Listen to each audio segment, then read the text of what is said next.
have a couple for you actually. When you're looking at this San Francisco team, they've had a lot of injuries to their defense, yet they've been able to hold teams um, to low scoring games in the last two. What stands out to you with what they've been doing? I think the biggest thing is just their level of play. They're really precise when it comes to defense. They understand their schemes very well. They know how teams want to be able to attack them. So they also have a lot of great vets. Even though those vets are out, that doesn't mean that those vets aren't there being able to help them with the film study and being able to get themselves right for their opponents. So I think when it comes to us, we know what it's like to still be in a great situation with a lot of players being injured. And so you never take a team lightly, especially when it's a divisional game. You just go in there and you already know it's going to be a battle. It's going to be a fight. And so we're ready as we get ready to be prepared for this game. And then a quick question about Russ. He does a ton of stuff in the community, and just curious what it says about him as a person, just the stuff that he continues to do, whether it's with visiting kids, he's wanting to start a charter school, just what it says about him as a person. Yeah, well, I think it says a lot. I think sometimes we get so caught up in football and what we do for a living that people don't realize that there is a human being outside of your career and what you do at work. And I think that even in his free time off, when he could be with his family, he could be with his friends, they come together to be able to do something that's bigger than them. And I think it also says a lot because a lot of times people just want to get away. They just want to spend time with themselves and do what they want to do and have fun.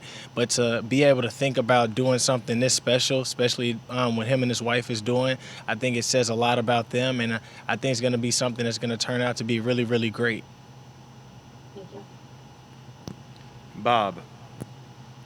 Yeah, hey Tyler. The game you had Sunday night, obviously you guys lost. So I don't know if that takes some of the shine off of it, or do you allow yourself a moment to look at the numbers and just think about, sort of where, basically it's the best historical game any Seahawk receivers ever had. You take a moment to kind of reflect on that, or just kind of take it as one of those games and move on, or.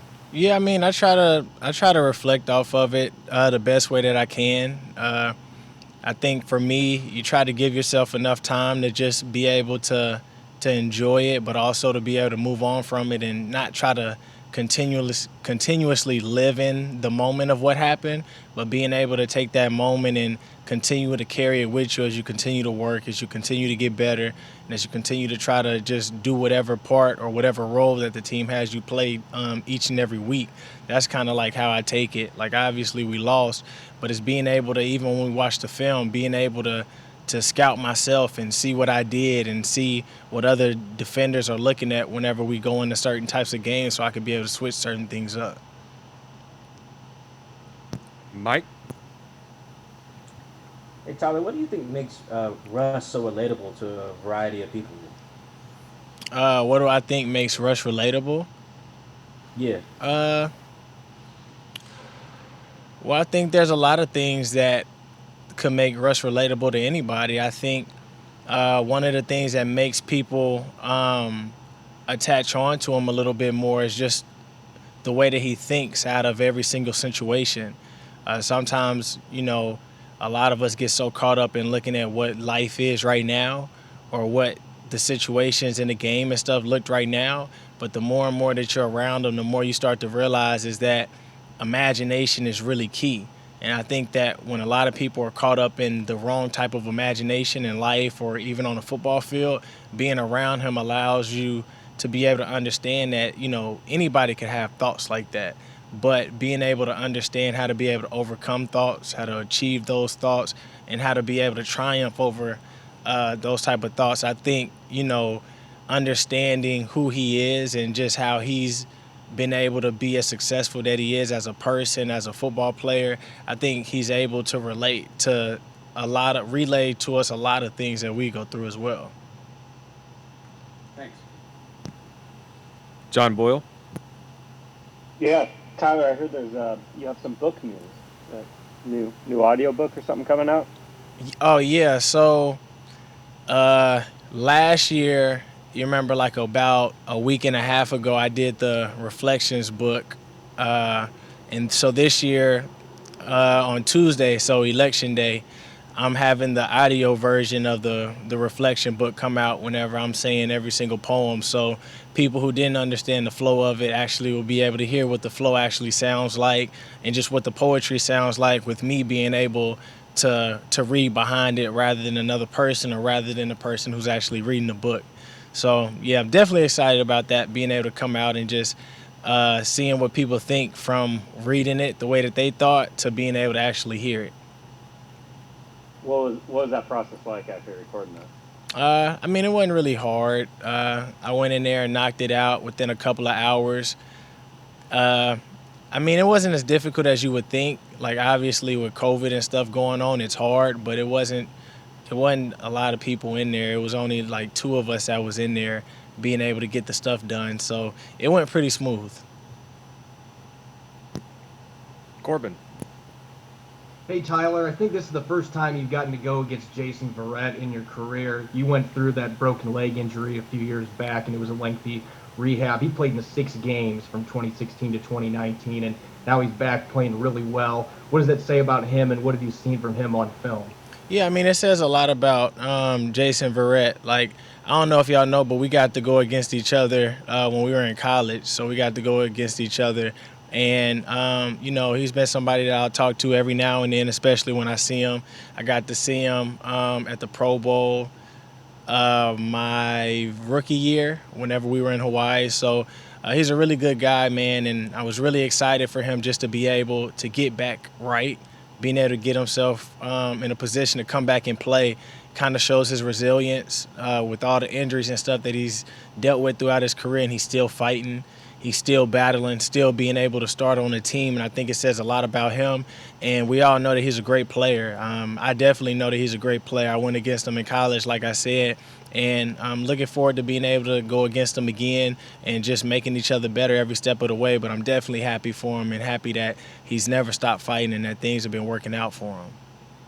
Thanks. Greg.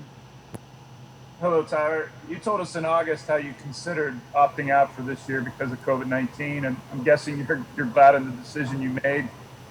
Can you go back to that crossroads of where you were, and then what has happened since then in the testing and how it's gone? Has it surprised you how well it's gone?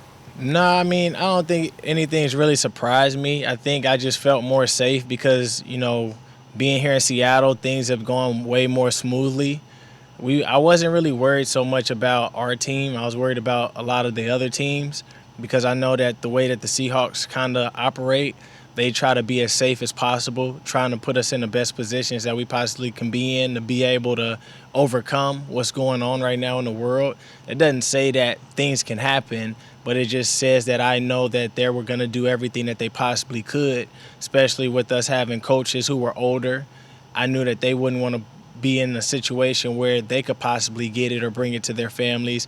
And so it just made me comfortable with being able to come out here. I realized I was probably more safe being out here than probably being in Texas where I was at the moment. And so once you make a decision to go with it, it's hard to question it and go back. I mean, you have those moments when you see what's happening in college football. You have those moments when you see every now and then certain people test positive in the NFL. But for the most part, you can only control what you can control. And so I just try to focus on what's in front of me and focus on where I'm at and just really tell myself if I was to get it, I did the best I could to prevent it. Art.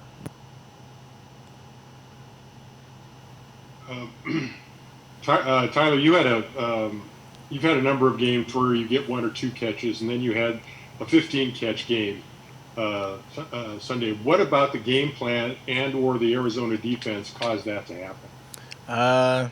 Honestly, I think that the coaches they might have saw something during the game that made them want to be able to attack in a different way. I think going into games, we have a variety of game plans to be able to use on how we want to attack players and how we want to attack the team. I think that they just kind of stuck with a certain game plan and continued to work it. We know the Cardinals very well, and they know us very well. So we knew how to attack them, and we knew kind of what we wanted to be able to do. But going into the game, you don't know if you're going to make that many catches or even have that many targets. Like you said, there's games where you have two targets, 3, 4 targets, but it just all depends on how the defense plays, who they're trying to take away, and what we're trying to accomplish as a team based off of the way that they came to set up their defense going into our game. So it's just one of those things where you just got to take it. You got to accept it, but you also got to prepare yourself because you never know when you're going to get those opportunities. Like you said, you might only get a couple or you might get a lot, but it's really about what you do with those opportunities when they're presented to you. So I try to just stay prepared as much as I can and help out as much as I also can. Joe? Tyler, are the wide receiver touchdown celebrations done for the year? They're taking a year hiatus? No, we've been talking about it, but we still got another half a season to go. So we've been talking about it. We're just trying to figure out some stuff that we want to be able to do. But right now, we just kind of been playing with a different type of mindset right now. What mindset is that? Just to go out there and ball every single day. Like, honestly, like, we don't even think about celebrations. We talk about it before going into games, but honestly, the way things have been going, we just been spending so much time with each other, playing cards with each other, just creating that deep level of bond just between each and every one of us to where we haven't even thought about scoring touchdowns. We just thought about just being able to continually get better in our relationships with each other. Last one for Tyler, Tim Booth. Hey, Tyler, you guys are starting to get into division game. Arizona last week and San Francisco this week. I'm wondering when you view the division as a whole, maybe what stands out about this year at the NFC West, and is this maybe as good as you've seen it in the time that you've been in the league? Yeah, I think the record speaks for themselves, but I also think that each team speaks for themselves. Each team has a dynamic way about themselves and how they play and how they go, and I think it's going to be an interesting finish, but I also think that we just got to control the things that we can control. Obviously, everybody has winning records in our division, and everybody's doing really good, and some people might say we have the best division, but at the end of the day, who cares? We still got to be able to take care of business, and those divisional games might end up being key. And so we have to put ourselves in the best position possible. We have to put our best foot forward each and every week, regardless if it's a divisional game, a conference game, or an AFC game. And, I think that last week hurt us, but it also showed us how we needed to come to play and how we needed to be able to keep the lead and not allow another team to come back in, and how we need to continually to attack and to be able to win in all aspects of the game, whether it's fourth quarters, whether it's third downs, whether it's being able to finish. And so I think that last game helped us out a lot on just being able to get our perspective back right. Thank you, Tyler. All right, thank you. See y'all.